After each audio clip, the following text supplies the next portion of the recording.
بالله من شرور أنفسنا ومن سيئات أعمالنا من يهده الله فلا مضل له ومن يضلل فلا هادي له وأشهد أن لا إله إلا الله وحده لا شريك له وأشهد أن محمدا عبده ورسوله أما بعد فإن خير الحديث كتاب الله وخير الهدي هدي محمد صلى الله تعالى عليه وسلم وشر الأمور محدثاتها وكل محدثة بدعة وكل بدعة ضلالة وكل ضلالة في النار اللهم صل على محمد وعلى آل محمد كما صليت على إبراهيم وعلى آل إبراهيم إنك حميد مجيد اللهم بارك على محمد وعلى آل محمد كما باركت على إبراهيم وعلى آل إبراهيم إنك حميد مجيد رب اشرح لي صدري ويسر لي أمري واحلل عقدة من لساني يفقهوا قولي رب زدني علما أما بعد فأعوذ بالله السميع العليم من الشيطان الرجيم بسم الله الرحمن الرحيم يا أيها الذين آمنوا اذكروا الله ذكرا كثيرا وسبحوه بكرة وأصيلا یا ایھا الذین آمنوا اے لوگو جو ایمان لائے ہو اذکروا اللہ ذکرا کثیرا اللہ پاک کا بہت زیادہ ذکر کیا کرو اللہ تعالیٰ کو بہت زیادہ یاد کیا کرو وسبحوہ بکرۃ وأصیلا اور صبح و شام اس کی تسبیح اور پاکیزگی کو بیان کیا کرو صدق اللہ العظیم وصدق رسولہ النبی الکریم ونحن علی ذلک من الشاہدین والشاکرین والحمد للہ رب العالمین۔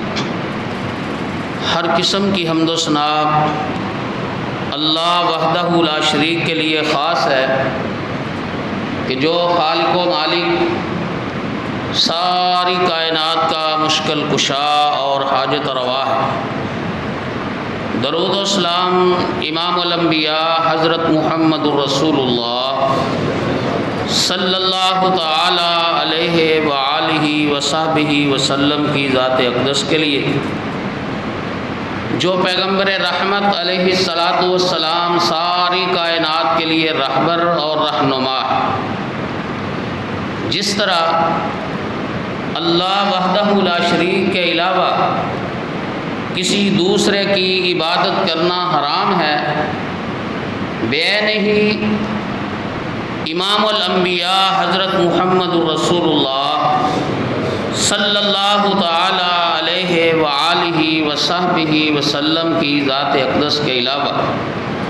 مخلوق میں سے کسی دوسرے کی غیر مشروط طور پر اطاعت اور فرما برداری کرنا بھی حرام ہے۔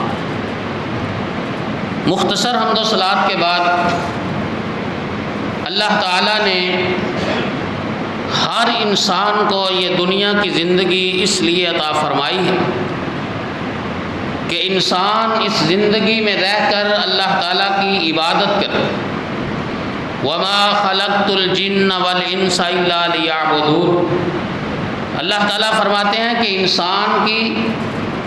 اور جنات کی تخلیق کا پیدائش کا مقصد صرف اور صرف یہ ہے کہ اللہ کی عبادت کرے۔ اسی بنا پہ اللہ کریم نے حکم ارشاد فرمایا یا ایھا الناس اعبدوا ربکم الذی خلقکم والذین من قبلکم لعلکم تتقون، کہ اے لوگو اپنے اس رب کی، اس اللہ کی، اس خالق کی، پیدا کرنے والے کی عبادت کرو جس نے تمہیں بھی پیدا کیا اور تم سے پہلے لوگوں کو بھی پیدا کیا۔ کہ انسان کی زندگی کا مقصد ہی اللہ تعالیٰ کی عبادت کرنا ہے۔ اس کی جتنی بھی دنیا کی ضروریات تھی اس کا ذمہ خود اللہ وحدہ لا شریک نے لے لیا۔ فرمایا وَمَا مِن دَابَّةٍ فِي الْأَرْضِ إِلَّا عَلَى اللَّهِ رِزْقُهَا، کہ جس کو اللہ تعالیٰ نے پیدا کیا ہے اللہ پاک نے اس کے رزق کا، اس کی ضرورتوں کا ذمہ اٹھایا۔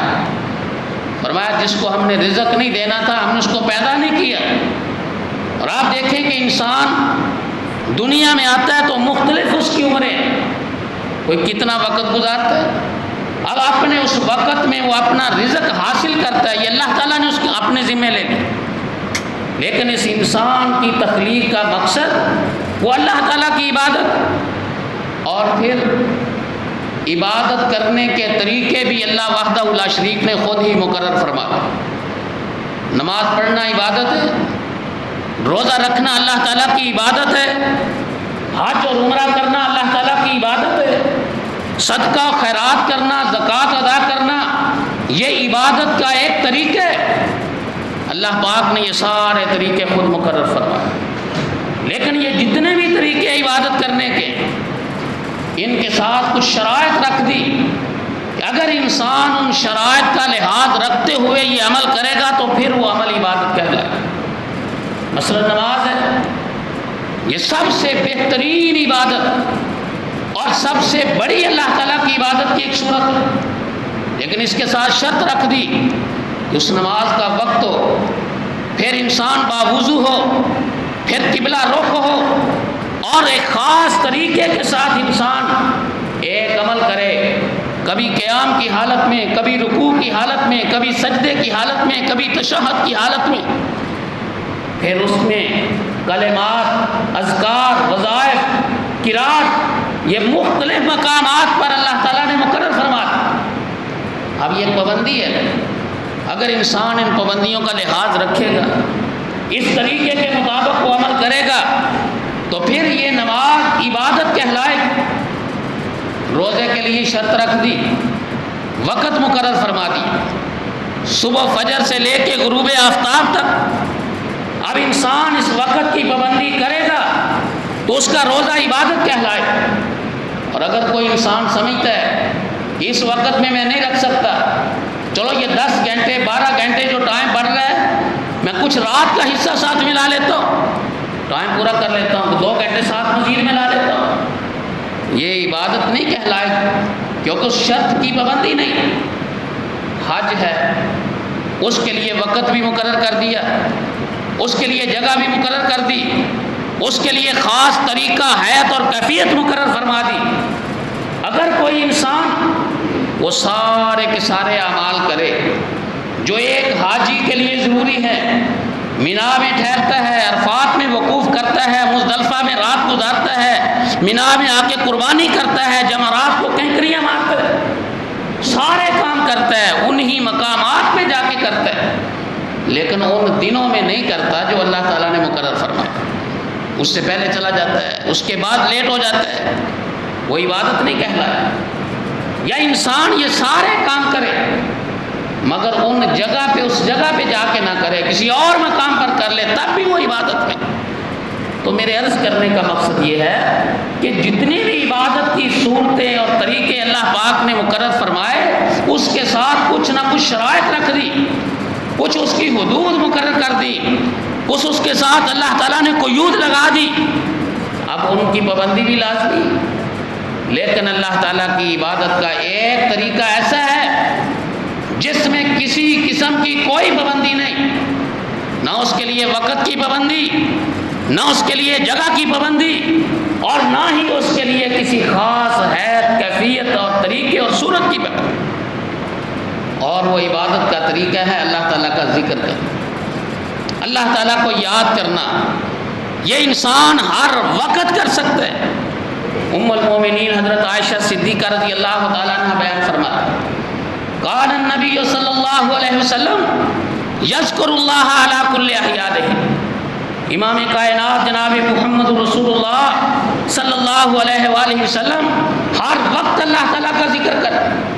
کوئی لمحہ ایسا نہیں کہ جب آپ کی زبان اللہ کے ذکر سے تر نہ ہو اور آپ کی زبان پہ اللہ تعالیٰ کا ذکر نہ ہو۔ آپ رسول پاک صلی اللہ علیہ وسلم کی سیرت طیبہ کو، حیات مبارکہ کو، آپ کی زندگی مبارک کو دیکھیں۔ آپ سو رہے ہیں تو سونے کے وقت اللہ کا ذکر کر رہے ہیں، نیند سے بیدار ہوئے ہیں تو اللہ کا ذکر کر رہے ہیں،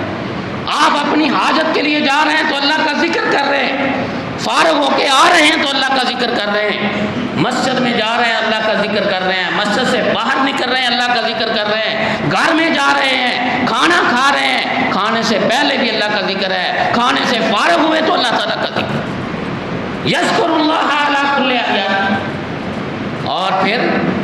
کسی خاص کیفیت کی پابندی نہیں، اللہ تعالیٰ نے قرآن مجید میں فرمایا الذین یذکرون اللہ قیاما وقعودا وعلی جنوبہم، کہ اللہ کا ذکر کرنے والے تو اللہ کا ذکر کھڑے ہو کر بھی کرتے، قیام کی حالت، بیٹھ کر بھی کرتے، لیٹ کر بھی کرتے، یعنی کوئی خاص طریقہ نہیں، انسان جب چاہے جس حالت میں چاہے وہ اللہ تعالیٰ کا ذکر کرے، یہ اللہ وحدہ لا شریک کی عبادت کا ایک طریقہ ہے۔ اور یہ اللہ کا ذکر کرنا رسول اللہ صلی اللہ علیہ وآلہ وسلم نے جب آپ معراج کے سفر سے واپس تشریف لائے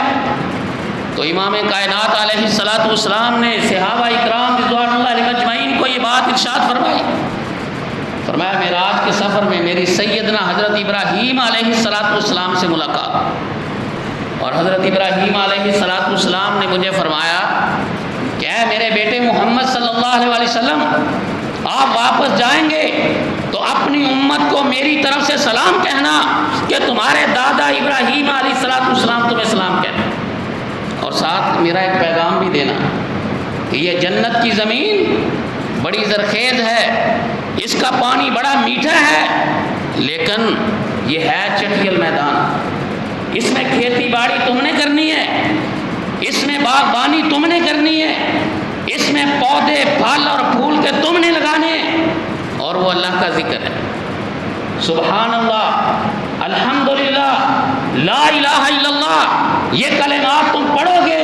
اللہ وحدہ لا شریک تمہارے حصے کی جو جنت ہے اس میں تمہارے لیے پودے لگا دیں گے، پھول اگا دیں گے، پھلدار درخت جو ہے نا وہ اگا دیں گے، اللہ کا ذکر کرو گے، جتنا زیادہ کرو گے اتنا ہی تمہاری جنت میں اللہ وحدہ لا شریک زیادہ درخت اگائے۔ امام کائنات علیہ الصلوۃ والسلام نے ارشاد فرمایا کہ اللہ کا ذکر کرنے والے انسان کی مثال زندہ آدمی کی مثال، جیسے انسان زندہ ہو تو اس کے سارے اعضاء کام کرتے ہیں، زبان بولتی ہے، آنکھ دیکھتی ہے، کان سنتے ہیں، دماغ سوچتا ہے، ہاتھ پکڑتے ہیں، پاؤں چلتے ہیں۔ اسی طرح اللہ تعالیٰ کا ذکر کرنے والا، اللہ تعالیٰ کو یاد کرنے والا جو انسان ہے اس کا ہر عمل جو ہے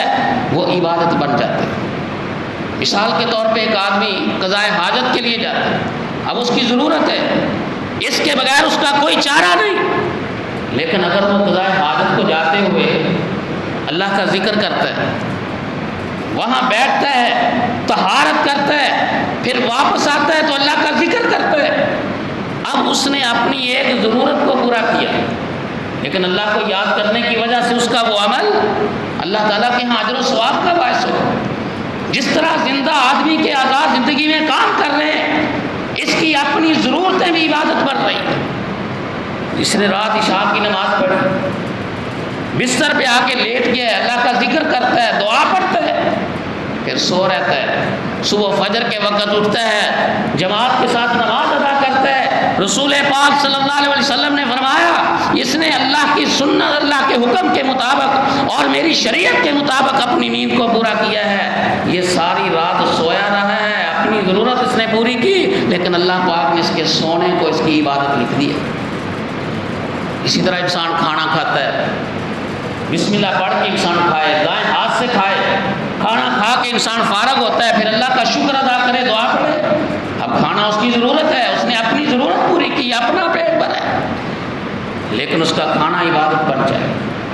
اگر کوئی انسان بسم اللہ پڑھ کے نہیں کھاتا، دائیں ہاتھ سے نہیں کھاتا، کھانا کھانے کے بعد اللہ کا شکر ادا نہیں کرتا، تو پیٹ تو اس کا پھر بھی بھر گیا، کیونکہ کھانے میں یہ اللہ نے خصوصیت رکھی ہے نا، اس نے پیٹ کو بھرا، مگر اس کا کھانا عبادت نہیں بنے گا، اجر اور ثواب کا باعث نہیں ہوگا۔ تو اللہ حاضل قیاس فرمایا کہ جو اللہ کو یاد کرتا ہے، اللہ کا ذکر کرتا ہے، اس کی مثال زندہ آدمی کی ہے، زندہ دل کی ہے، اور جو اللہ کو یاد نہیں کرتا اس کی مثال مردہ کی ہے، جس کے جسم کا کوئی عضو کام نہیں کرتا، یعنی اس کا کوئی کام بھی جو اللہ کے ذکر کے بغیر ہوتا ہے وہ عبادت نہیں بنتا، اجر اور ثواب کا باعث نہیں۔ اسی طرح رسول اللہ صلی اللہ علیہ وسلم نے فرمایا کہ کوئی انسان اللہ کا ذکر کرتا ہے، اللہ تعالیٰ کو یاد کرتا ہے، تو اللہ وحدہ لا شریک بھی جواب میں اس کو یاد کرتے ہیں، اللہ وحدہ لا شریک بھی اس کا تذکرہ فرماتے ہیں۔ یہ ذکر کی فضیلت جو انسان کو آخرت میں ملے گی، اس کا اجر و ثواب انسان کے لیے آخرت میں محفوظ ہے کہ اللہ تعالیٰ کا وعدہ ہے قرآن مجید میں، ان اللہ لا یضیع اجر المحسنین، جو انسان بھی نیکی کرتا ہے اللہ پاک اس کی نیکی کو، اس کے عمل کو ضائع نہیں کرتا۔ ایمان کی حالت میں کرے، اخلاص کے ساتھ کرے، سنت کے مطابق انسان عمل کرے، اللہ وحدہ لا شریک اس کو محفوظ فرما لیتے ہیں۔ وہ انسان جب آخرت میں جائے گا اس کا اجر اور ثواب جو ہے نا ملے۔ لیکن اللہ کا ذکر ایک ایسی عبادت ہے کہ جس کے اس دنیا میں بھی بہت سارے فائدے، دنیا میں بہت سارے فائدے، آخرت کا اجر، آخرت کا ثواب تو محفوظ ہے، مگر دنیا میں اللہ تعالیٰ اس کو فائدے پہنچاتا ہے۔ امام الانبیاء جناب محمد رسول اللہ صلی اللہ علیہ وآلہ وسلم نے ارشاد فرمایا، جامع ترمذی نے حدیث فرمایا، جو بندہ صبح فجر کی نماز کے بعد 3 دفعہ یہ کلمات پڑھتا ہے، اعوذ بکلمات اللہ التامات من شر ما خلق، فرمایا شام تک ہر قسم کی موذی چیز سے محفوظ ہو جاتا ہے، کوئی بچھو، کوئی سانپ، کوئی کتا، کوئی اور اس قسم کا موذی جانور، یا کوئی کیڑا مکوڑا، یا کوئی بھی ایسا انسان کہ جس سے اس کو کوئی تکلیف پہنچ سکتی ہے، اللہ وحدہ لا شریک اس کو شام تک محفوظ کر دے۔ اور جو مغرب کے بعد مغرب کی نماز پڑھ کے 3 دفعہ یہ کلمات پڑھے گا، اللہ پاک صبح تک اس کی حفاظت فرما۔ یہ دنیا میں فائدہ ہے نا، آخرت میں تو جو اجر ثواب ہے وہ ہے ہی، لیکن غور کیجئے کہ اللہ کا ذکر کرنے کا دنیا میں کتنا بڑا فائدہ۔ اسی طرح رسول اللہ صلی اللہ علیہ وآلہ وسلم نے ارشاد فرمایا، جو آدمی صبح فجر کی نماز کے بعد 3 دفعہ یہ کلمہ کہتا ہے، بسم اللہ الذی لا یضر مع اسمہ شیء فی الارض ولا فی السماء وہو السمیع العلیم، فرمایا شام تک ہر قسم کی اچانک مصیبت سے محفوظ ہوتی، کوئی ایسی مصیبت جو اچانک آ سکتی، اور آج کے دور میں انسان اچانک دیکھے ہارٹ اٹیک ہو جاتا ہے، فالج ہو جاتا ہے، یا کسی کے جو ہے نا وہ برین ہیمرج ہو جاتا ہے کہ اس کی شریان پھٹ جاتی، یا کسی کے ساتھ روڈ پہ کوئی ایکسیڈنٹ اور حادثہ ہو جاتا ہے۔ یہ اچانک مصیبتیں ہیں جن کے بارے میں انسان سوچتا بھی نہیں، انسان کے وہم و گمان میں بھی نہیں ہوتا، مگر صبح کو انسان نے 3 دفعہ یہ کلمات کہہ لیے، بسم اللہ الذی لا یضر مع اسمہ شیء فی الارض ولا فی السماء وہو السمیع العلیم، تو شام تک محفوظ ہو۔ اور شام کی نماز پڑھ کے مغرب کے بعد اس نے یہ کلمے 3 دفعہ کہہ لیے، امام کائنات علیہ الصلوۃ والسلام نے فرمایا صبح تک محفوظ ہے۔ میرے بھائیوں، یہ اللہ کا ذکر کرنے کا کتنا بڑا دنیا میں فرق، اور اس سے بھی بڑھ کر ایک اور بات، سنن نسائی میں حدیث ہے، رسول اللہ صلی اللہ علیہ وآلہ وسلم نے ارشاد فرمایا، جو آدمی اپنے گھر سے نکلتا ہے اور گھر سے نکلتے ہوئے یہ کلمہ کہتا ہے، بسم اللہ توکلت علی اللہ لا حول ولا قوت الا باللہ، رسول اللہ صلی اللہ علیہ وسلم نے فرمایا اس سے شیطان پیچھے ہٹ جاتا ہے، اور اس بندے کے ساتھ اللہ تعالیٰ ایک فرشتہ مقرر فرماتا ہے جو گھر واپس آنے تک اس بندے کی حفاظت کرتا ہے۔ شیطان پیچھے ہٹ جاتا ہے، وہ کہتا ہے کہ اب یہ بندہ اللہ کی حفاظت میں ہو گیا، اب میں کوئی اس پر اپنا دوڑ نہیں لگا سکتا، میں اس کو کوئی نقصان نہیں پہنچا سکتا۔ اب آپ دیکھیں انسان گھر سے نکلتا ہے، پتہ نہیں اس نے 5 منٹ بعد آنا ہے، 2 دن بعد آنا ہے، 10 دن بعد آنا ہے، مہینے بعد کا، لیکن جب تک بھی وہ گھر واپس نہیں آتا، امام کائنات علیہ السلام نے فرمایا وہ اللہ کی حفاظت میں ہوتا ہے، کوئی نقصان نہیں پہنچتا، نہ اس کے ساتھ ڈاکہ ہوگا، نہ کوئی جیب اس کی جو ہے نا وہ کاٹی جائے گی، نہ ہی اس کا کوئی اور نقصان ہوگا۔ انسان سوچے کہ باہر نکلتے وقت کتنے حادثات اور پریشانیوں کا اس کو سامنا ہو سکتا، مگر رسول اللہ صلی اللہ علیہ وسلم کا فرمان اور اس پیغمبر کائنات علیہ السلام کی بات ہے کہ ما ینطق عن الہوی ان هو الا وحی یوحی، جو پیغمبر اپنی مرضی سے بات نہیں کرتے بلکہ اللہ وحدہ لا شریک کی مرضی سے اور اللہ کی وحی کے ساتھ آپ بات۔ اس کا مطلب ہے آپ نے اگر یہ باتیں ارشاد فرمائی ہیں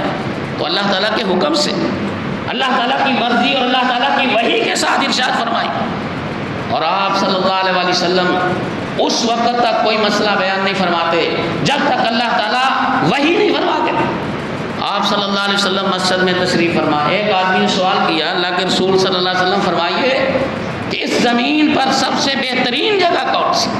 اور سب سے بدترین کون سی جگہ ہے؟ امام کائنات علیہ السلام نے فرمایا مجھے اس مسئلے کا پتہ نہیں ہے، جبریل علیہ السلام آئیں گے، میں ان سے پوچھوں گا پھر آپ کو بتاؤں۔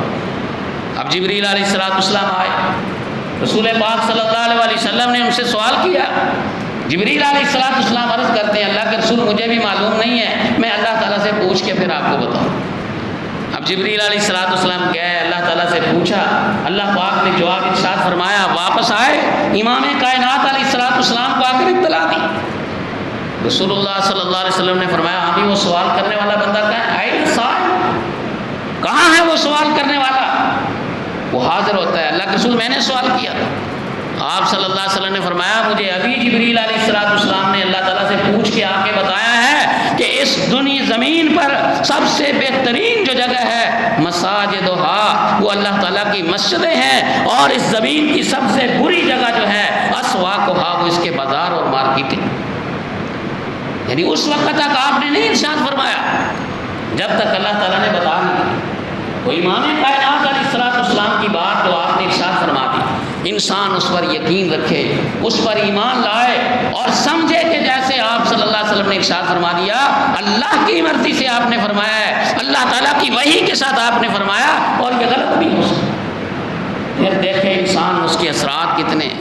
پھر دیکھیں انسان اس کے اذکار میں اللہ تعالیٰ نے کتنا اثر رکھا ہے، اور اس کی دعاؤں کی قبولیت میں اللہ وحدہ لا شریک نے کتنی سرعت اور جلدی رکھی ہے کہ انسان صرف اس یقین کے ساتھ کہ یہ اللہ کے رسول صلی اللہ علیہ وسلم کا فرمان ہے، اللہ تعالیٰ کی وحی کے مطابق ہے، لہٰذا یہ غلط نہیں ہو سکتا، میں اگر اس کے مطابق عمل کروں گا تو اسی طرح ہی ہوگا جیسے رسول پاک صلی اللہ علیہ وسلم نے بیان کیا۔ تو یہ 3 مثالیں میں نے عرض کی کہ ذکر کرنے کے دنیا میں بہت سارے فائدے۔ آپ دیکھیں کوئی بھی ذکر ایسا نہیں، استغفار لے لیں، تکبیر لے لیں، تسبیح لے لیں، حمد کے کلمات لے لیں، کوئی نہ کوئی اس دنیا میں اس کی فضیلت ہے، آخرت میں جو اس کا اجر اور ثواب ہے وہ تو باقی ہے۔ اور میرے بھائیوں پھر ذکر کرنے کے ساتھ کوئی شرط نہیں ہے، کوئی پابندی نہیں۔ آپ سفر کر رہے ہیں تب بھی اللہ کا ذکر کر سکتے ہیں، آپ اپنی دکان پہ ہیں تو تب بھی اللہ کا ذکر کر سکتے ہیں، آپ اپنے گھر میں ہیں اپنا کام کاج کر رہے ہیں تب بھی اللہ کا ذکر کر سکتے ہیں۔ تو چلتے پھرتے انسان اللہ کو یاد کرے، اس لیے اللہ تعالیٰ نے فرمایا ہے یا ایھا الذین آمنوا اذکروا اللہ ذکرا کثیرا وسبحوہ بکرۃ واسیلا، کیا ایمان والو اللہ تعالیٰ کو بہت زیادہ یاد کرو۔ اس کے لیے نہ تمہیں باوضو ہونا ضروری ہے، نہ قبلہ رخ ہونا ضروری ہے، نہ کوئی خاص طریقہ خاص وقت ضروری ہے، ہر وقت یہ عمل کر سکتے ہو، اس لیے بہت زیادہ فرمایا وسبحوہ بکرۃ واسیلا، اور صبح و شام اس کا زیادہ اہتمام کیا ہے۔ آج کل ماشاءاللہ ہمارے ہاں چھوٹی چھوٹی پاکٹ سائز کتابیں موجود ہیں، پھر کارڈ پہ یہ صبح و شام کے اذکار موجود ہیں، ہمیں اس کا اہتمام کرنا چاہیے، ان کو یاد کرنا چاہیے، فوری نہیں یاد ہو سکتے، جیب میں آپ اس کتاب کو اس کارڈ کو رکھیں، اس پہ دیکھ کر آپ جو ہے نا وہ پڑھیں، 2-4 دن آپ پڑھیں گے، اللہ تعالیٰ توفیق دے گا، زبانی بھی یاد ہوگی۔ اور اگر یہ بڑی بڑی دعائیں نہیں بھی یاد ہو سکتی تو سبحان اللہ، الحمدللہ، اللہ اکبر، لا الہ الا اللہ، لا حول ولا قوت الا باللہ، استغفر اللہ، یہ تو چھوٹے چھوٹے کلمات ہیں جو ہر انسان آسانی کے ساتھ ان کو ادا کر سکتا ہے، ان کا ہی انسان اہتمام کرے، بہت زیادہ اس کے فائدے۔ تو اللہ تعالیٰ کا ذکر کرنا دنیا میں بھی انسان کے لیے فائدہ مند ہے، آخرت میں بھی اس کا بہت زیادہ اجر اور ثواب ہے۔ اللہ تعالیٰ سے دعا ہے اللہ وحدہ لا شریک مجھے بھی اور آپ سب بھائیوں کو بھی یہ ذکر کرنے کی، اللہ تعالیٰ کو یاد کرنے کی توفیق عطا فرمائے، اور پھر اللہ پاک ہم سب کو اس کا دنیا کا بھی اور آخرت کا بھی اجر جو ہے وہ نصیب فرمائے، اور اللہ پاک ہم سب کو پورا اس کا بدلہ عطا فرمائے۔ اقول قولی ھذا واستغفر اللہ لی ولکم ولسائر المؤمنین والمؤمنات۔